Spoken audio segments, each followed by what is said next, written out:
College के hostel room number 13 से आज फिर चीखों की आवाज़ें आ रही थी। ये रात का सन्नाटा था और अंधेरे के अंदर से इस कमरे से फिर किसी के चिल्लाने की आवाज़ें आने लगी थी। दोस्तों, लिए चलते हैं आपको 1997 में, जब श्रीनगर के एक कॉलेज के हॉस्टल रूम नंबर 13 से अचानक से चीखों की आवाज़ें आईं और कुछ ही देर बाद सन्नाटा छा गया था। दोस्तों, ये बात है आर्यन की। आर्यन बहुत ही मेहनती तालिब इल्म था। वो भारत के एक बहुत ही बड़े गांव से पढ़ने के लिए श्रीनगर चला गया था, जहां पर ये एक कॉलेज में रहता था और अपने रूम नंबर 13 हॉस्टल रूम में रहकर बहुत ज़्यादा मेहनत करने लगा था। ये अपने माँ बाप की ज़िंदगी बदलना चाहता था। इसके माँ बाप गाँव में रहते थे और इसका वालिद खेतों में काम करता था। ये पढ़ने के लिए आया था और यहाँ पर पढ़कर बहुत ही बड़ा अफसर बनना चाहता था। ये ब्यूरोक्रेसी की नौकरी हासिल करके अपनी ज़िंदगी बदलना चाहता था। लेकिन अचानक से क्या हुआ, किसी ने इसको बता दिया कि ये जितनी भी मेहनत कर ले, इसके कॉलेज में रहने वाला प्रिंसिपल इसको हमेशा से फेल करेगा। वो अपने मन पसंदीदा लड़कों को ही पास करता है, जो उसकी बहुत ज़्यादा चापलूसी करते हैं, उसे बहुत प्यार करते हैं और उसके काम करते हैं। लेकिन आर्यन ने सोचा कि उसे तो अपनी मेहनत के साथ ही आगे बढ़ना है। ये मेहनत करता रहा और इसने बिलाखिर अपना एग्ज़ाम दे दिया। एग्ज़ाम में क्या हुआ, वो निकम्मे लड़के जो सारा दिन खेलते थे, शरारतें करते थे और होटल पर बैठकर सिर्फ चाय पीते थे, वो कामयाब हो गए। उनकी पहली, दूसरी और तीसरी पोजीशन आ गई थी। लेकिन आर्यन को इम्तिहान में फ़ेल कर दिया गया था। ये बात किसी सदमे की तरह आर्यन के दिमाग में जा पहुंची थी। दोस्तों, कहा जाता है कि उसके बाद आर्यन हमेशा अपने हॉस्टल के रूम नंबर 13 के अंदर ही रहने लगा था। उसको गम अंदर ही अंदर खाया जा रहा था। वो कुछ दिनों के लिए अपने गांव वापस चला गया था।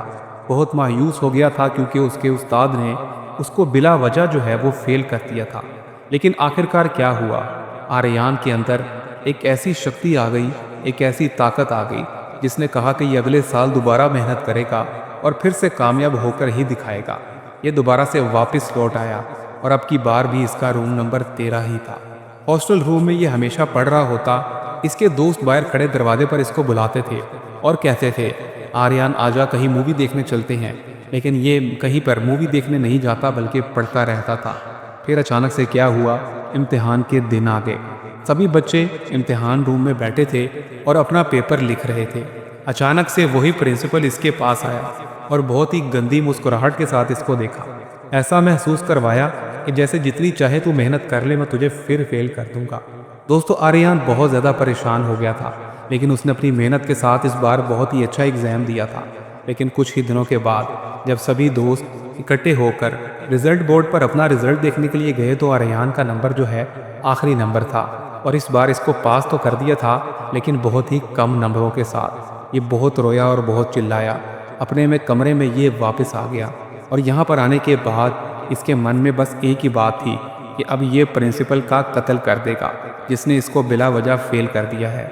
दोस्तों, उसके बाद क्या हुआ, कहा जाता है कि ये प्रिंसिपल को रात गए बोरी में बांधकर अपने कमरे में ले आया। यहाँ पर लाकर इसने प्रिंसिपल को पंखे के साथ लटका दिया और ख़ुद भी साथ ही लटक गया।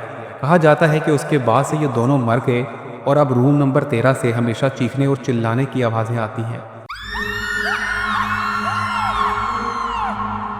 जो लड़का भी इस रूम में रहने के लिए आता है, वो थोड़े ही दिनों में डरकर यहाँ से भाग जाता है। इसकी दीवारें भी बहुत ही खौफनाक हो चुकी हैं और हॉस्टल के लड़के अब रूम नंबर 13 के पास से गुजरना भी पसंद नहीं करते हैं। क्या आप लोग हॉस्टल के रूम नंबर 13 में रहना चाहोगे और यहाँ पर रह कर मेहनत करोगे? तो कमेंट्स में अपना नाम लिख दो।